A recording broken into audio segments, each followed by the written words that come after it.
I don't know if you want to hear what I have to tell you. I don't know if you're ready, if you're prepared. Unfortunately, we are out of time.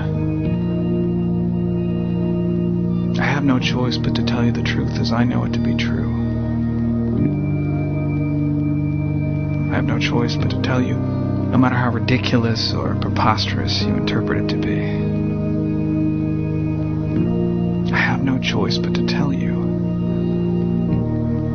You are God.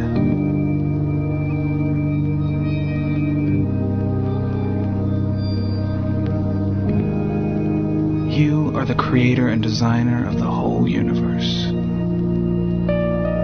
You are responsible for all the marvelous and miserable mysteries of life.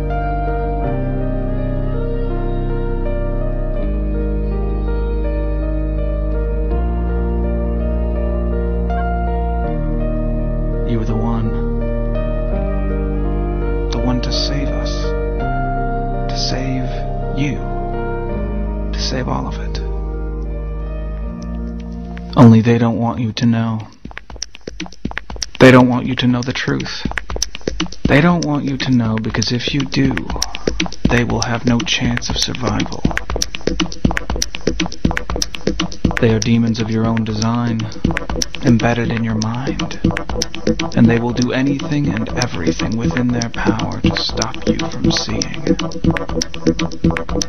to blind you, distract you, destroy any chance of your awakening to the truth.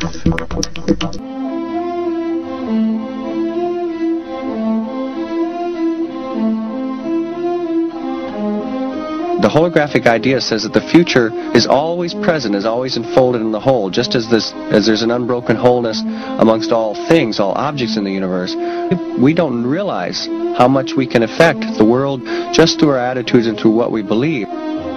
That's one of the most exciting things about the holographic idea. If reality is holographic, you're helping create it by believing it. That if we learn how to tap this power through belief and profound faith, when we do that, we'll be able to change our bodies in ways that seem miraculous. And it's clear that we do this on an unconscious level, because I think we have all these abilities, we just don't realize we have them, and so they're unconscious in ourselves. You know, we've got to stop being infants at the control panel. That we've got to learn what all those switches and all those amazing mechanisms are for, and how to do them, how to use them. Truth.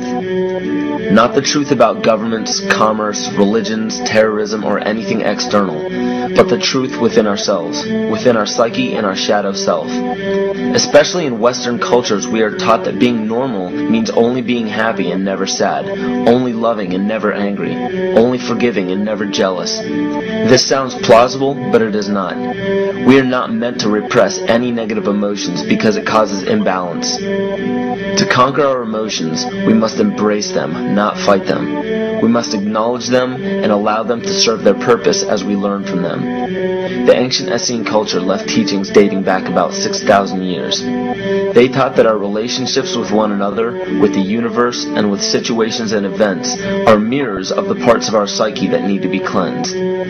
Author Greg Braden beautifully explains this entire segment at great length in his work. His hard work and understanding of these subjects contributed largely to the marriage between science and spirituality. It is very important to understand that when you fear loss, fear death, fear war, fear terrorism, or fear change, you are giving others the ability to control you based on those fears. When you fight against poverty or against racism, when you fight for relationships or for freedom, you are outwardly attempting to repress that which has been placed before you to conquer inwardly.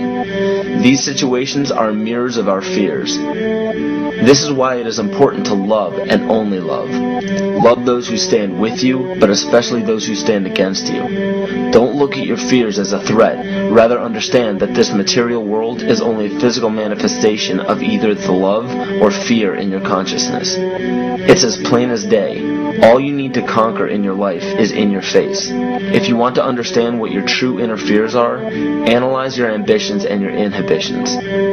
Everything explained here about the esoteric agenda of the elite few at the very top is nothing to fear. They have been at work for thousands of years behind the scenes to manipulate humanity. humanity, and it has worked until now. It's very easy for any system of thought, religious or otherwise, that comes along. It's very easy to play on that, to play on our insecurities, to assure us all is well, we'll all be taken care of. We lap that up. So don't blame religion. Blame our own insecurities, which has allowed religion to flourish, and which has allowed so many systems of thought that are disempowering to flourish throughout human history. That's why we can't get out of it.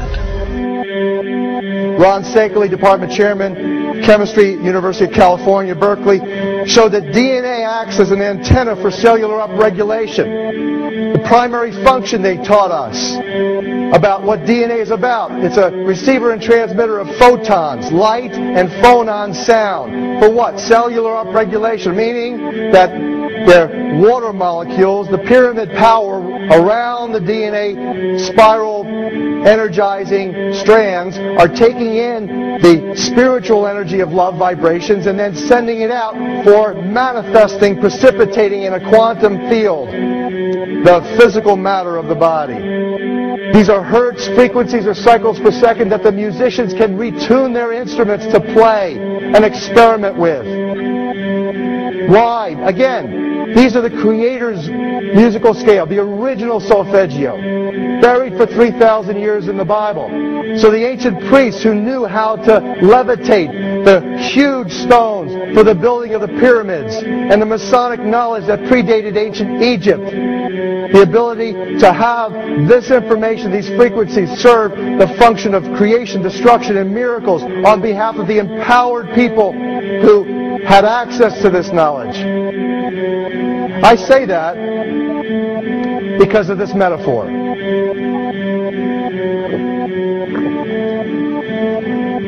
This is the difference between the power of our Creator and anything else, particularly evil.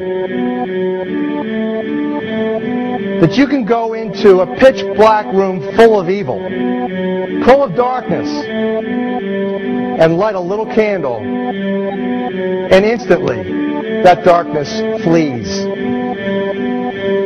But you can't do the opposite. You can't go into a well-lit room full of truth and wisdom and righteousness and joy and health and harmony with the universal power. You can't take any amount of darkness and go into that well-lit room and have any effect whatsoever. That is the metaphor which I frequently think of when I think that I'm not empowered.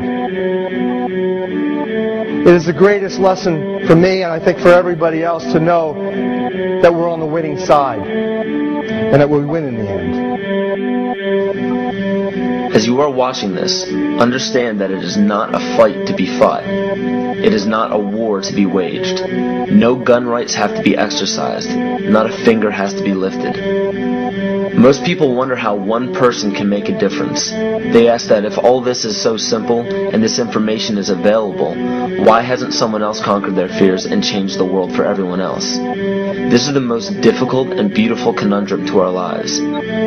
Your reality affects you and only you. Your curiosity has led you to this genre of information to serve a very specific purpose in your life. To understand visually how the universe is truly a hologram, a math professor at Yale University developed a formula that is plugged into a computer program. Named after him, the Mandelbrot set shows a seemingly disorganized pattern. But no matter how far you zoom into the design, you will always find the same pattern within the whole pattern. Each fractal, broken down infinitely, will always reflect the whole. When one fractal changes its pattern, the sum total of the whole pattern changes along with it. This exemplifies that the whole world does not need to be awoken. There is no race to inform the 6 billion people on this planet of this message. It is only important that you, personally, learn to conquer your innermost fears and learn to love. When you see your fears for what they are and master your emotions, then, and only then, will you truly be free.